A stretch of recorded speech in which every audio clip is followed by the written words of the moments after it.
Hallo, schön sind ihr da bei Handgelenk mal Pi. Ich bin Anne. Heute machen wir keine französische Lektion, sondern wir nehmen das Buch auseinander und machen daraus irgendein hübsches Weihnachtsbüchlein. Ich bin nämlich aus Versehen wieder einmal im Systrene Greni und habe dort so herzige Sachen gefunden. Die Häusli, das ist eigentlich irgendwie eine Tischdekoration. Ich kann mir das selber nicht einmal vorstellen. Wahrscheinlich stellt man die einfach so auf irgendwie. Muss ich dann mal noch aufmachen und anschauen. Aber ich habe gedacht, die wären doch super herzig für in einem Journal innen. Und ich bin jetzt auch schon x-mal an so einem Türli, so einem Wichteltürli vorbeigelaufen. Und habe immer gedacht, ich möchte das nicht bei mir hermachen als Wichteltürli, aber ich möchte sonst irgendetwas mit dem herzigen Ding machen. Und ich habe mir jetzt vorgestellt, wir könnten das doch so vorne auf ein Buch drauf tun. Dann kann man auch reinschauen, da noch irgendetwas drin verstecken. Das wäre doch extrem herzig. Dann habe ich auch noch das hier mitgenommen. Wunderschönes Papier wieder einmal. Und ich möchte gerne mit dem Papier das Buch vorne einfassen. Also das Cover soll bitte das Papier sein, weil ich finde, das ist so hübsch als Hintergrund für die Türe. Weil irgendwie finde ich, das sieht so aus, als würde man so im Winter vorauskommen. Gar nicht noch rein, sondern als würde man vorausgehen. Und zwar, da der Hintergrund da auch nicht ganz weiß ist, sondern auch so ein bisschen dunkelgrün oder also hellgrün, sieht es irgendwie ein bisschen aus wie Nacht, finde ich. Ich finde es extrem hübsch und passt super gut zu unserem Türli und darum habe ich gedacht, probieren wir doch das einmal. Ich habe mir hier den Häuschen parat gemacht, um das Türli aufzukleben. Und das ist so ein Schleifschwämmchen. Mit dem möchte ich gerne die glatte Oberfläche da ein bisschen abschleifen. Ich habe noch ein bisschen Tacky Glue und noch ein Messerchen. Und das ist eigentlich alles, was ich bis jetzt parat gemacht habe. Also würde ich doch sagen, fangen wir doch mal an, das ein Buch auseinanderzunehmen. Und wir machen doch das folgendermaßen, dass wir hier mit dem Japanmesser ganz vorsichtig da drin hineinschneiden.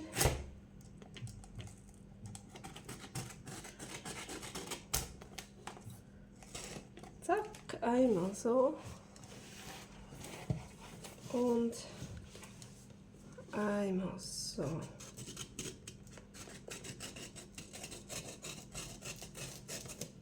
Voilà, dann ist das ab.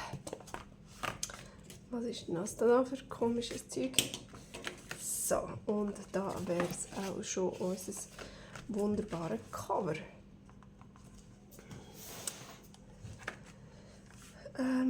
Das ist doch ein bisschen verbogen, aber das macht, glaube ich, nichts. Wir ein bisschen zurückbeugen. Also dann nehmen wir doch mal das Schleifschwämmchen und dann probiere ich das mal, dass wir das ein bisschen abschleifen können.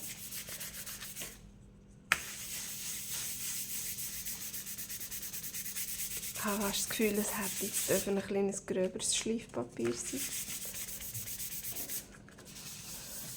Aber ich habe gar kein anderes.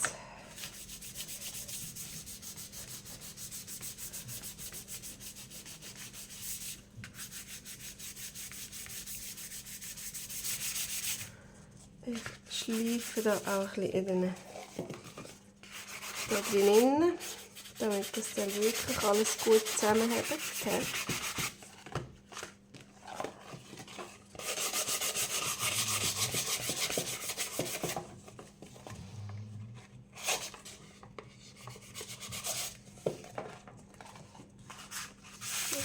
Die Seite noch. Da hat es etwas Klebriges drauf. Ich habe das vorher schon ein bisschen probiert abzuputzen. Aber nachher habe ich gedacht, no, wir überkleben sie ja dann sowieso.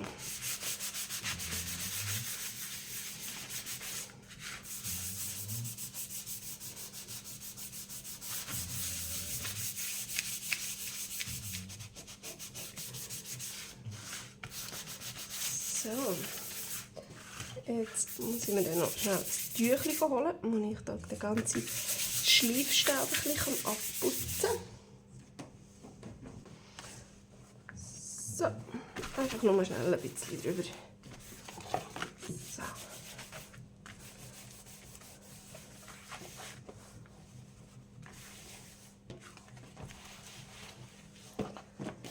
So, also jetzt glänzt das nicht im Ganzen so fest. Ich hoffe wirklich, das reicht. Aber hey, wir arbeiten mit dem Tacky Glue. Der Tacky Glue, der wird es schon richten. Gut, jetzt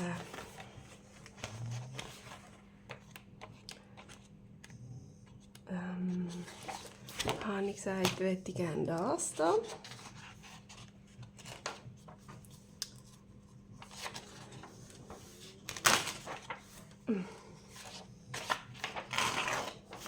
Hey, und das ist so wunderschön. Das ist so Aquarell gemalt. Und ich finde, das könnte man mal probieren nachzumalen. He? Das ist sicher nicht so schwierig. Also vielleicht schon ein bisschen. Für jemanden, der es nicht kann. Der nicht so Aquarell gewohnt ist wie ich. Aber man kann es ja mal probieren. Vielleicht gebe ich das dann als schönes Bild mal noch für drin. So, also.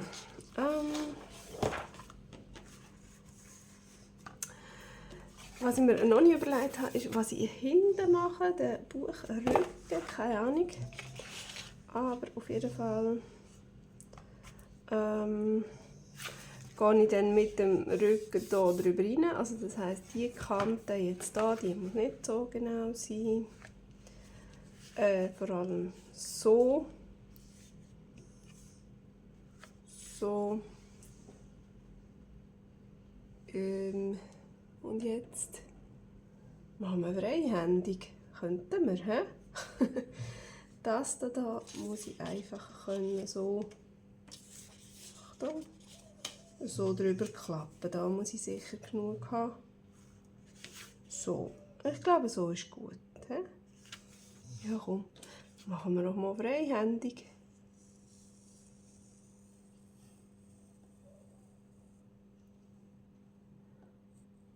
So, etwa bis da.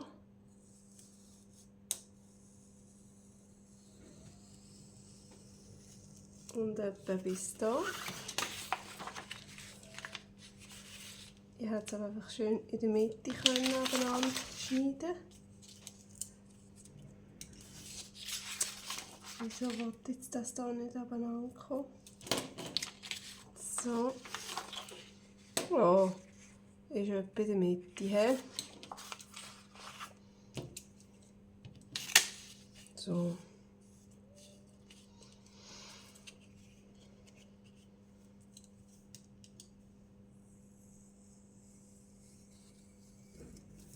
Und voilà. Oh, ja, gar nicht krumm. Gut, ich glaube, hier gibt es kein oben und kein unten. Was ich darauf schauen kann, ist, was sieht schön aus, wenn es durch das Ding schimmert. Hier hat es jetzt einen grossen Fleck. Das ist vielleicht nicht so hübsch, dann wäre es so ein bisschen schöner. He? So. Und dann hier.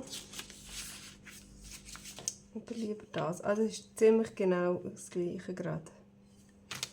Ja, also kommt da nicht so drauf an, welches vorne und hinten ist. Das kommt auch nicht drauf an, das ist nur für mein persönliches Spinner, dass das jetzt muss der Weg sein. Mein Monk, wie man ihm sagt. So. Also, dann würde ich sagen, Tacky Glue.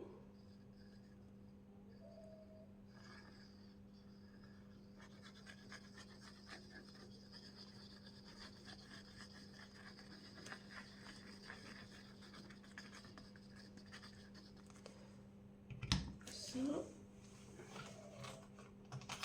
Und jetzt habe ich da noch so ein Spechteli. Silikonspachteli, wo wir das ein bisschen schön verstreichen können. Ich finde es immer ein bisschen schwierig beim Tacky Glue, weil der ja eben quick dreht.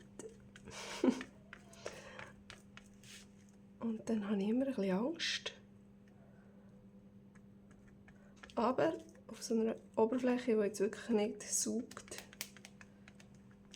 geht das jetzt recht gut, merke ich gerade. Sehr schön.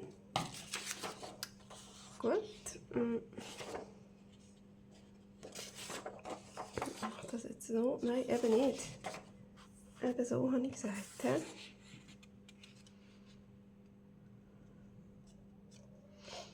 So, oben und unten gleich viel. Schnell anschauen. Alles gut. Ein bisschen krumm, aber macht nichts.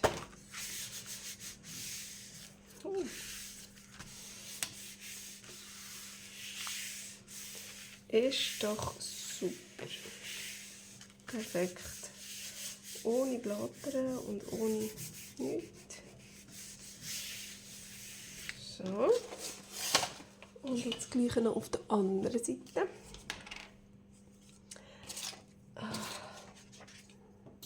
Ein bisschen aufpassen, dass ich nicht alles auf die Heißlumpistole aufschmeißen.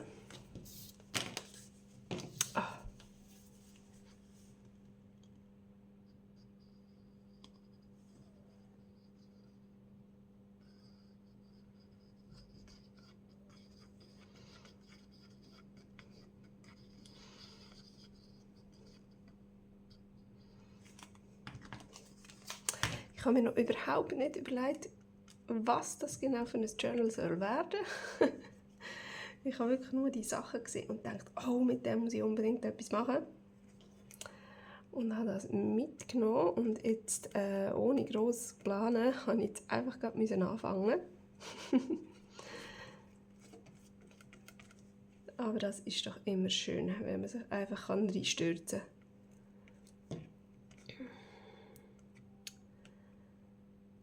Das ist das, was ich so gerne mache. Salig. Jetzt ist glaube ich gut.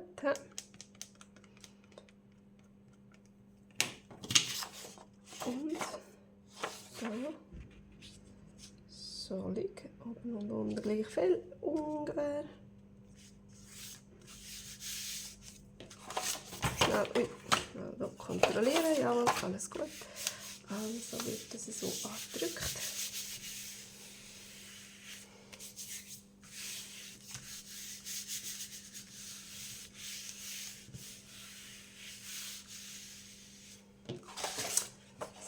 So. Und dann noch ein bisschen abstreichen. Machen wir doch jetzt das Rändchen an. Jetzt müsste ich vielleicht hier noch ein bisschen abschneiden, dass wir das dann gut umlitzen können. Irgendwie so.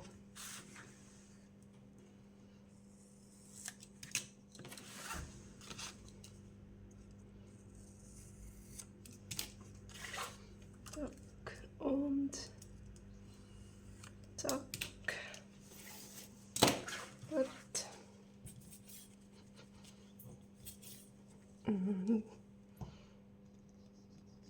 So, komm.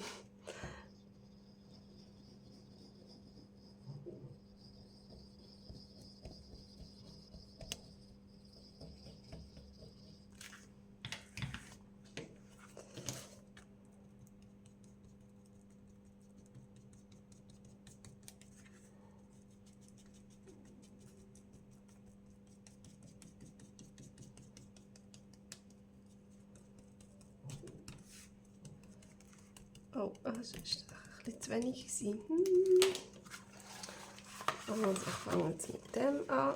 Einmal umlitzen. So, und dann da schön runter. Und zweimal umlitzen. Oh ja, ich glaube, es wird hübsch. Ah, da auch. runterlegen. Jetzt hat man hier noch ein bisschen Leim tun.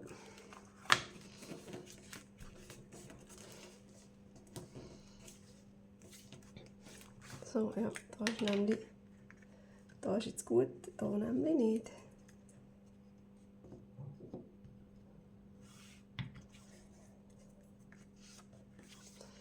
So, wir müssen mal die Ecken anschauen.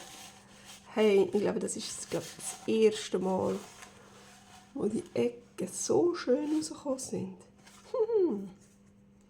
Richtig hübsch. Gut, dann machen wir doch das auf dieser Seite auch noch gerade.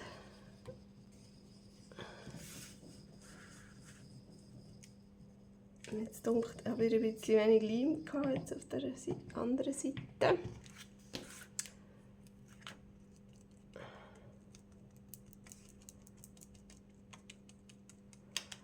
Ich tue jetzt auch so ein bisschen abstoßen, damit es hier auch ein bisschen Leim dran hat an dieser dünnen Kante. Dass es dann auch wirklich wieder rundherum hebt.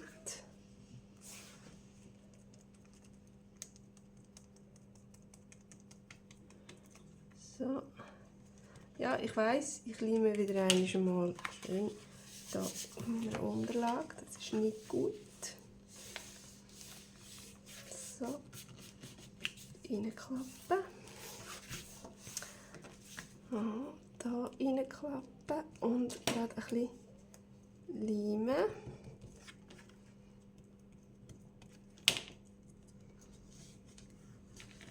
Und so.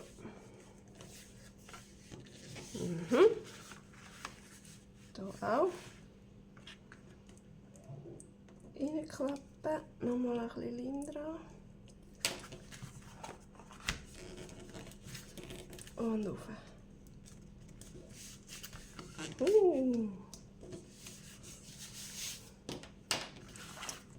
Oh, cool. Oh, so hübsch. Oh, das ist richtig schön. Das ist jetzt wirklich richtig schön. Und wenn dann da noch das Türchen drauf kommt, ja, man hat ein bisschen, wenn das Buchbier ein bisschen grösser noch gewesen wäre, hat es vielleicht noch ein bisschen hübscher ausgesehen. Aber ich finde es schnussig. Wahrscheinlich müssen wir es ein bisschen weiter rüber setzen. Jetzt wollen wir noch herausfinden, was wir da für einen Rand machen. Das weiss ich nämlich immer noch nicht. Aber vielleicht könnte ich da das hier machen. Das Papier.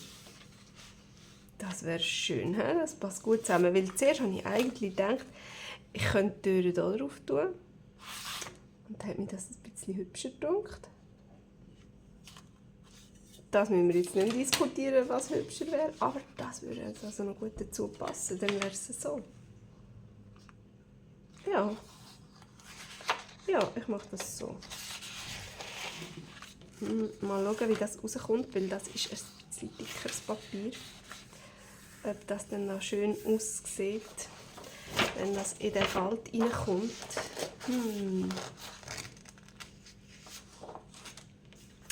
Wir werden es herausfinden. So, das kann ich jetzt natürlich nicht mehr freihändig schneiden.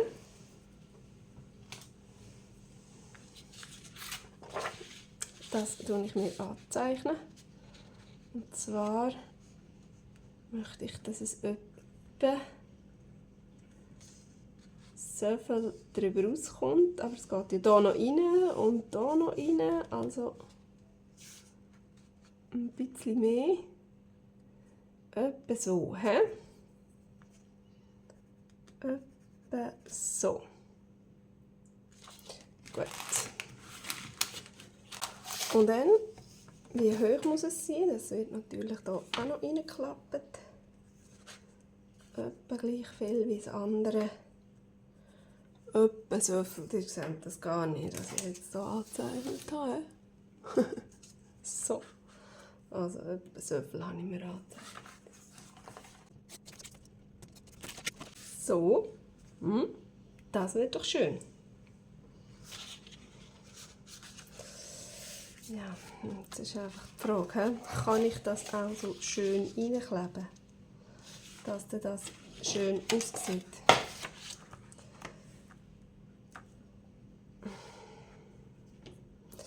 Und dass ich sehe, dass es gerade ist, muss ich es glaube ich so draufkleben, oder nicht? Ich glaube schon. Ich glaube, ich schmiere das mit Leim ein und dann lege ich das drauf. Und dann kann ich hier schön schauen, ob es gerade drauf ist. Gut, also machen wir das so.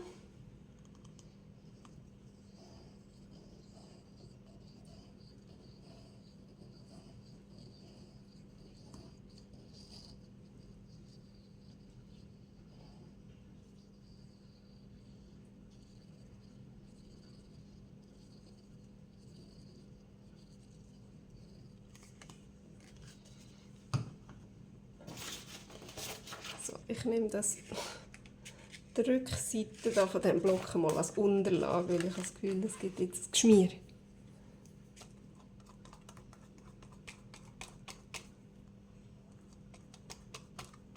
Das ist jetzt nämlich saugendes Papier, haha. So. Und dann geht die Anschmiererei da nämlich nicht so gut wie beim nicht saugenden. So, und ich habe schon wieder das Gefühl, ich muss mega pressieren. So. Aber das kommt gut. So, also, und jetzt.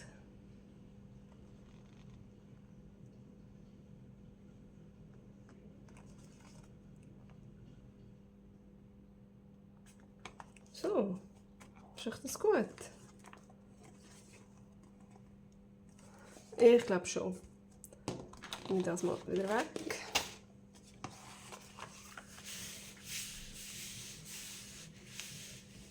So.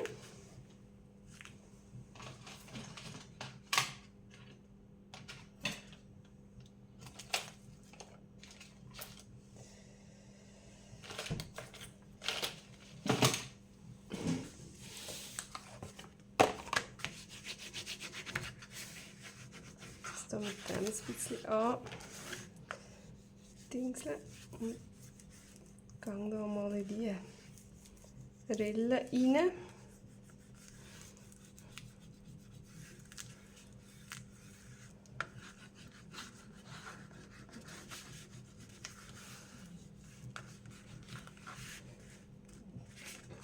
So, ja, wieso nicht? Jetzt da drüber rein.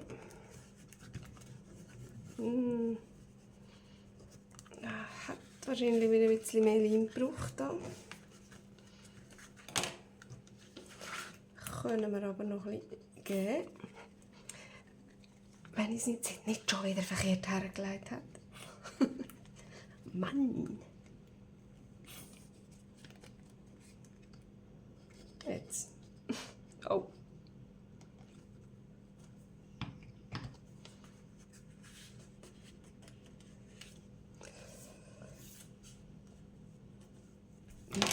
So.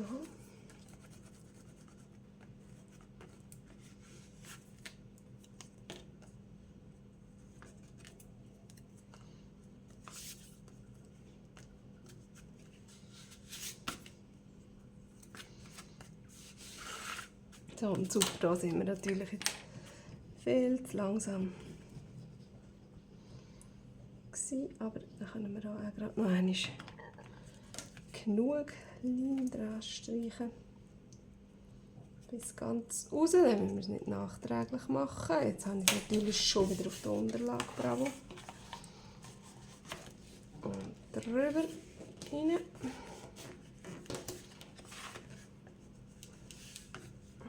Und so, gut andrücken. Ich habe fast das Gefühl, das wird mega cool aussehen.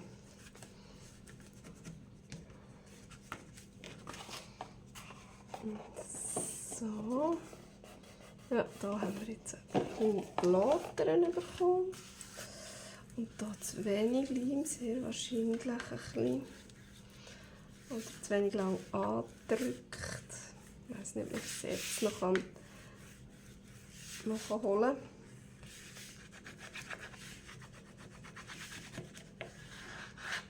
kann. Aber sonst, hey,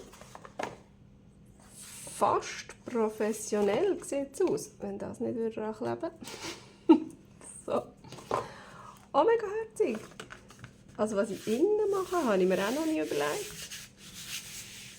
Aber innen kommt dann auch noch irgendetwas Hübsches. So sieht das bis jetzt ein wenig aus. Und komm jetzt, wenn ja der Heißleim noch heiß ist, dann kleben wir doch die Türen drauf. Vielleicht ist das jetzt unschlau, dass wir das schon jetzt machen. Vielleicht stört das nachher dann beim Aufkleben. Aber mein Gott. Was soll's? Ich habe jetzt heissen Heißleim und darum kleben wir jetzt das Teil da drauf. Fertig, Schluss. So.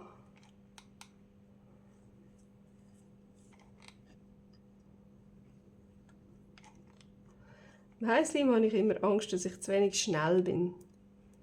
Und ich glaube, ich bin es meistens auch. Ah, jetzt hänge ich noch rein. So.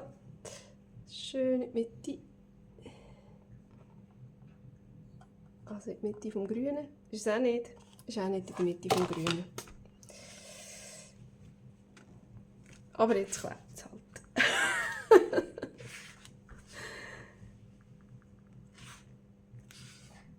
So. Jetzt habe ich es verkehrt draufgeklebt. Mann! Jetzt habe ich es verkehrt draufgeklebt. Ich habe doch genau gesagt... Oh! Oh nein, schau, jetzt bringt das Türchen nicht auf. Da habe ich jetzt nicht damit gerechnet. Mist. Ui. Ja, vielleicht... Oh ja, das hätte ich vorher schauen. Oh.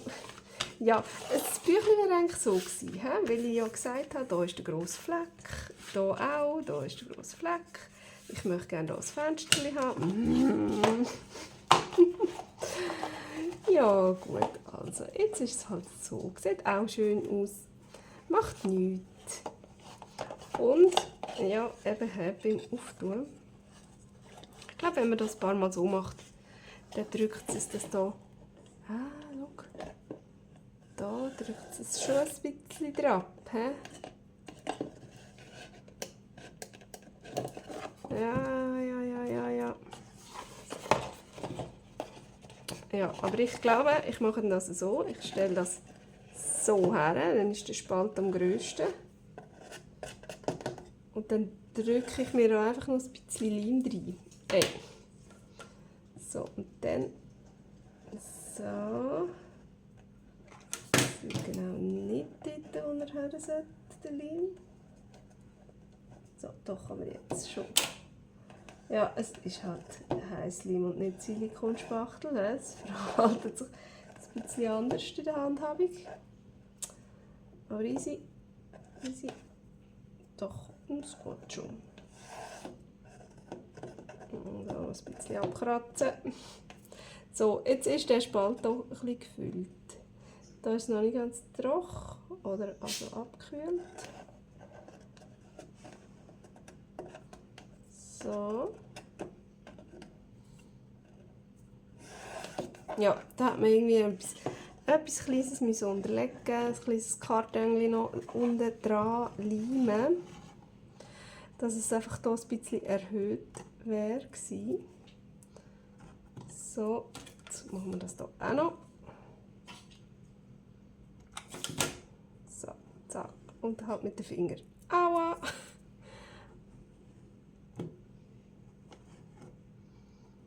So. Das kann man ja da noch ein bisschen ab.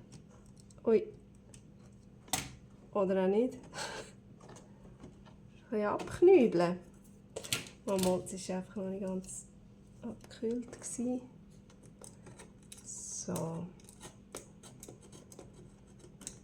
Doch, so geht es gut. Ein bisschen abschaben.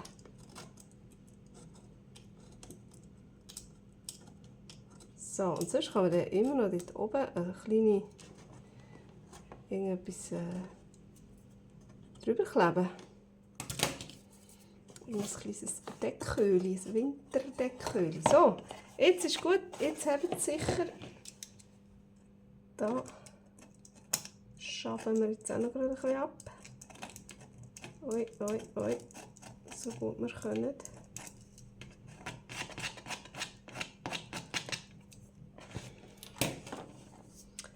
Jetzt hat es hier noch Fäden dran vom Leim. So, aber jetzt ist gut. Oh mein Gott, ist das herzig! So. Ja, da müssen wir auf jeden Fall noch irgendetwas Kleines drin verstecken. So. Hey, und weißt du was? Jetzt muss ich doch unbedingt noch schnell die hier auspacken. Einfach schnell zu schauen, was das eigentlich genau ist. Da schnell den Leim wegknüllen. Das stört mich. So. Ich will jetzt gerade schnell wissen, was das ist. Was das eigentlich wäre. Ah, das ist einfach so zum Aufstellen. Oh, ist das herzig, so für auf den Tisch. So. Könnte man das einfach so auf den Tisch stellen. Ja, das wäre noch herzig. Aber ich glaube, ich verschneide die. Und dann kommen die so irgendwie auf mein Journal drauf. Die sind natürlich hinten und vorne. Müsste ich irgendwie schauen. Oder wenn man sie jetzt so doppelt. Oh, weißt du was? Wenn man die doppelt nimmt. Ich zeige jetzt ganz schnell, was ich meine.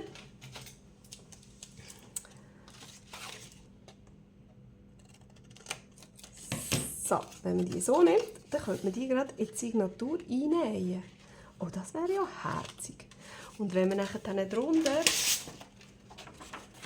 auch irgendein hübsches, farbiges Papier nimmt. Oh, schau mal, wie süß.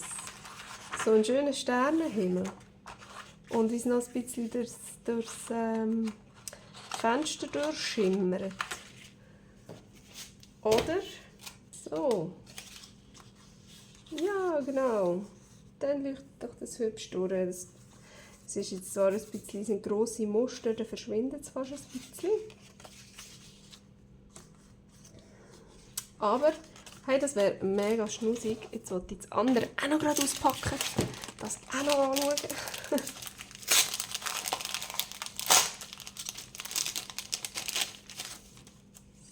So, das ist das gleiche Prinzip, wenn ich das verstanden habe. Ja, genau. Und die Häuschen sind nachher so, oh, die haben ein bisschen grössere Fenster. Oh, das wäre auch herzig, wenn man das so auf dem Tisch aufstellt und nachher dann, oder so auf dem Tisch als Tischdekoration, so ein Viereck und dann so ein Kerzchen drin, dann schimmert es so der Dings durch. Oder man klebt es so ans Fenster. Und dann schimmert es auch von außen durch. Oh, da gibt es ja wirklich ganz viele Sachen, wie man das einsetzen kann. Aber wir wollen es natürlich in unserem Journal haben. Und ich habe ja nicht nur das Papier, ich habe ja noch ganz Haufen anderes Papier, auch noch, das wir brauchen können. Und dann gibt es so ein richtig süßes ja, Häuschen, Weihnachtsjournal. Ich freue mich auf jeden Fall mega darauf, hier weiterzumachen. Und dann würde es mich natürlich auch mega freuen, wenn ihr auch wieder dabei wäret. Dann sehen wir uns beim nächsten Mal wieder. Bis dann. Tschüss.